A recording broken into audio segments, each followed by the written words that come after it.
નમસ્કાર. દિવસભરના તાજા સમાચારોમાં તમારું સ્વાગત છે. તમારી સાથે હું છું પિનલગીરી ગોસ્વામી. સમાચારો વિસ્તારથી જાણીએ એ પહેલા મહત્વના સમાચારો ઉપર એક નજર. નમસ્કાર મિત્રો સ્વાગત છે તમારું અમારી યુટ્યુબ ચેનલમાં.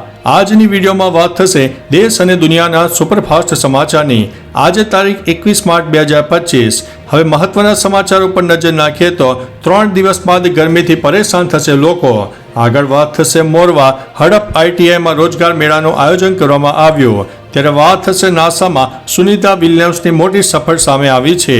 આગળ વાત થશે બીચ સ્પોર્ટ્સ ફેસ્ટિવલ 2025નું ગૃહમંત્રી દ્વારા ઉદ્ઘાટન કરવામાં આવ્યું છે. ત્યારે વાત થશે પાલનપુરમાં અસામાજિક તત્વો સામે કાર્યવાહી કરવામાં આવી છે. આગળ વાત થશે ગ્રોક AIની ભારતમાં વધી શકે છે મોટી સમસ્યાઓ. ત્યારે વાત થશે જામનગરના માર્કેટ યાર્ડમાં 17,000 ગુણી જીરુની આવક થઈ છે. ત્યારે વાત થશે 1 એપ્રિલથી આ મોબાઈલ નંબરો નેટ બેન્કિંગ નહીં કરી શકે. ત્યારે વાત થશે શંભુ સરહદે 200 ખેડૂતો અને નેતાઓની અટકાયત કરવામાં આવી છે.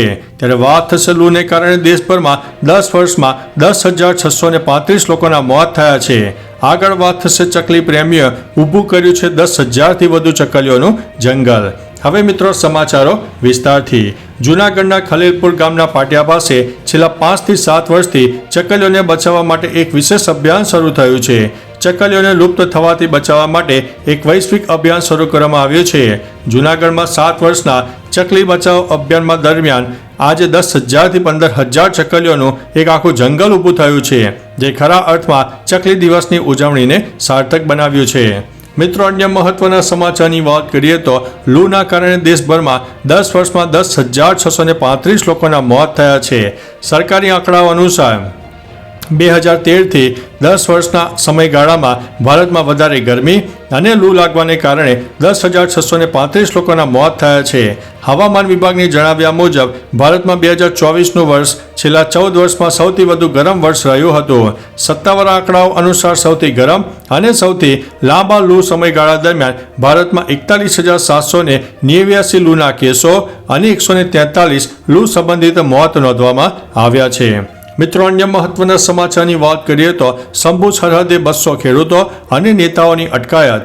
પંજાબ અને હરિયાણા વચ્ચે આવેલી શંભુ બોર્ડર પર 1 વર્ષથી ખેડૂતો ધરણા પ્રદર્શન પર બેઠા હતા, જેમાં પંજાબ પોલીસે ખેડૂત નેતા જગજીત ડલ્લેવાલ અને સરવનસિંહ પંતેની અટકાયત કરી છે.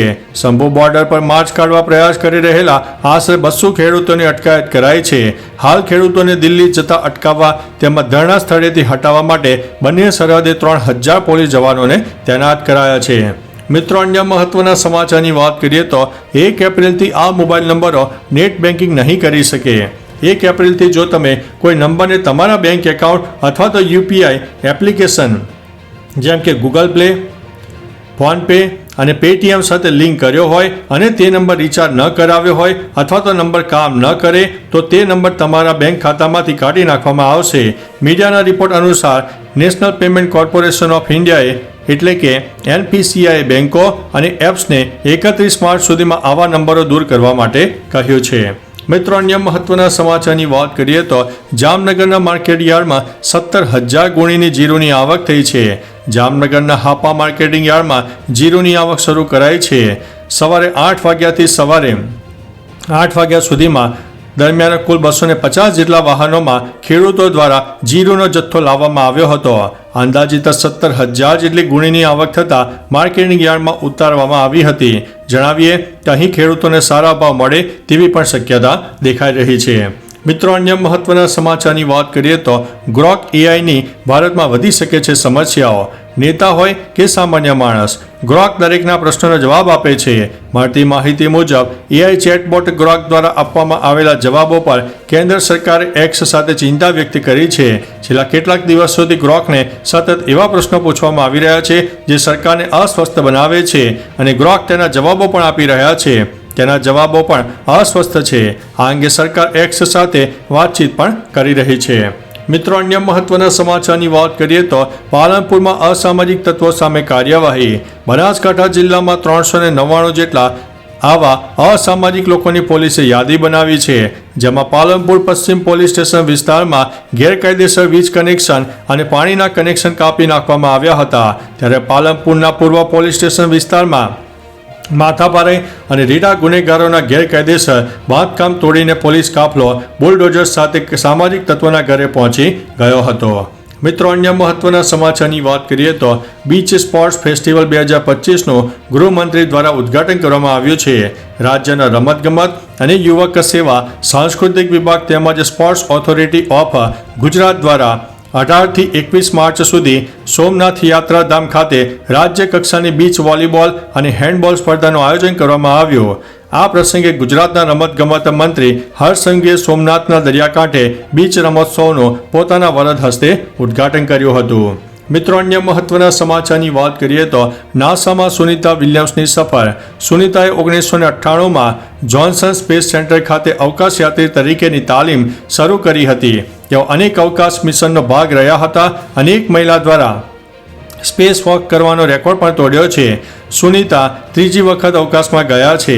આ પહેલાં તેમણે 2006 અને 2012માં 2 મિશનમાં કુલ 322 દિવસ અવકાશમાં વિતાવ્યા હતા. કલ્પના ચાવલા પછી તેઓ અમેરિકન અવકાશ એજન્સી નાસા દ્વારા અવકાશમાં જનારી ભારતીય મૂળની બીજી મહિલા પણ જોવા મળી છે. મિત્રો, અન્ય મહત્વના સમાચારની વાત કરીએ તો મોરવા હડપ ITIમાં રોજગાર મેળાનું આયોજન. મોરવા હડપ ITIમાં રોજગાર મેળાનું આયોજન કરવામાં આવ્યું હતું. આ દરમિયાન 8 કંપનીઓની 250 જગ્યા માટે 34 ઉમેદવારોની પસંદગી કરવામાં આવી હતી. આ દરમિયાન 70થી વધુ યુવાનોએ ભાગ પણ લીધો હતો. Company helper, machine operator, sales executive, relationship manager, field officer, trainee અને એપ્રેન્ટિસની કુલ 250 જગ્યાઓ માટે ઉમેદવારો માગ્યા હતા.